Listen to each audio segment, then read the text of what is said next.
এখন কেন গ্যাসটা বন্ধ? আমার ছেলে একটা কলেজে পড়াই, একটা ছেলেই, তিনটে মাইয়া। আমি কলেজের বিল দিতে পারি না, খুব দুর্ভোগে আছি। গ্যাসের টাকা লুয়ে আইছিলাম, এই টাকা আমি খরচ করেছি। এটার কি দা কোম্পানির করে ফোন করলাম 2 বার, কোম্পানির কথা আরে কিনতাম। কিছুদিন পেয়েছে তেলের সমস্যা, যখন তেলের দাম বাড়ছে সমস্যার সমাধান হয়ে গেছে। টাকা বাড়ানোর তো নেই নাটক। এটা তো আসলে সরকারের সিদ্ধান্ত, আমাদের তো কিছু করার নাই। টানা কয়েকদিন ধরে গ্যাস সংকটে স্থবির হয়ে পড়েছে সিএনজি চালকদের স্বাভাবিক কার্যক্রম। ঘন্টার পর ঘন্টা অপেক্ষা করার পরেও মিলছে না গ্যাস, ফলে কমেছে আয়, বেড়েছে দুর্ভোগ।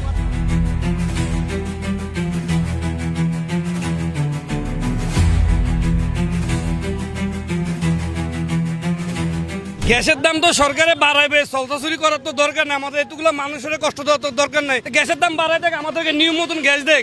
রাতের 1টার দিকে পাম্পে সিরিয়াল দিছি, সকাল 6টায় গ্যাস পাইছি। তাহলে আমাদের বউ বাচ্চা কিভাবে চলন? এটা আমাদেরকে ভোগান্তি দেওয়া না। এই তো 2 দিন বাদে গ্যাসের দাম বাড়াইবই, তো এটা এখনই বাড়াই দিয়ে আমাদেরকে গ্যাস ঠিক মতন দেখ, নাই তো একবারে বন্ধই করে দেখ গ্যাস। কিছুদিন পেয়েছে তেলের সমস্যা, যখন তেলের দাম বাড়ছে সমস্যার সমাধান হয়ে গেছে। টাকা বাড়ানোর তো নেই নাটক। এটা একটা পুরো সিন্ডিকেট, এই সিন্ডিকেট, এটা পুরোটা হইলো একটা সিন্ডিকেট। তো বাড়াই দিলে বাড়াই দেখ। আমরা কি অবরোধ করলাম জনগণের সামনে? আমরা কি অবরোধ করলাম? সরকারে কি অবরোধ করলাম? বিরুদ্ধ পার্টি কি অবরোধ করলাম? আমরা গ্যাস পাইতেছি না, আমাদের কষ্ট। কোম্পানির করে ফোন করলাম 2 বার, কোম্পানির কথা আরে কিনতাম। অনেক গাড়ি অনেক লইছেন কই, আর যা যাবো তো আর যাই গই বাড়ি যাই গই, ইনকাম মাপ নাই। যা আর ফ্যামিলি কেন আর কেন চলাইও? ফসল এবার আসার, এবার গড়বার আসার, মানে বিমতো মানে খরচ আছে, আর কেন চলাইও? এই বেঞ্জের তো 200 টাকা গই, খামাই নগরে একটিও 200 টাকা গই। আজকে দীর্ঘদিন ধরে এই যে গ্যাস লাইনের যে সমস্যা, এটা তো সবাই জানে। তোলে আঙ্গ নিরহ লোকের বোগায় কোনো লাভ আছে?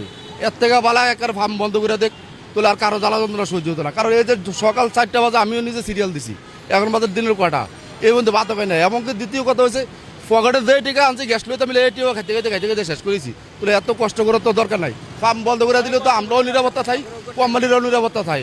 হয়তো এই যে ফার্ম ঢুকলে গ্যাস দেয় এখন 20 টাকা 120-30 টাকা, এই গাড়িটা না বাড়ি ইনকাম তুলতাম, না বাড়ি কোনো কিছু করতাম, না বাড়ি সংসার চালাইতাম। আমি 4টা বাজে আসছি, 7টা পর্যন্ত গ্যাস দিছে। এই 7:30 পর্যন্ত গ্যাস দিয়ে কয় গ্যাস নাই। এই 7:30 পর্যন্ত এই 3.5 ঘন্টা গ্যাস প্রত্যেকে আইছে এই পাম্পে, তাহলে জায়গাত বন্ধ করে রাখছে। বন্ধ করে যদি রাখে, এই 2 ঘন্টা 3 ঘন্টা গ্যাস না দিলে একবারে যদি বন্ধ থাকে, আমরা গ্যারেজও গাড়ি রাখতে পারি। এই 1000 টাকা আত্ম দেওয়া লাগে না। 1000 টাকা হইলে আমি এই 1 সপ্তাহ আমার ফ্যামিলি বাজার চালাইতে পারি। এখন তো এই টাকাটা আরেকজনের তো হাত খরচ করে আনতে হইতেছে। আমার ছেলে একটা কলেজে পড়াই, একটা ছেলেই, 3টে মাইয়া। আমি কলেজের বিল দিতে পারি না, খুব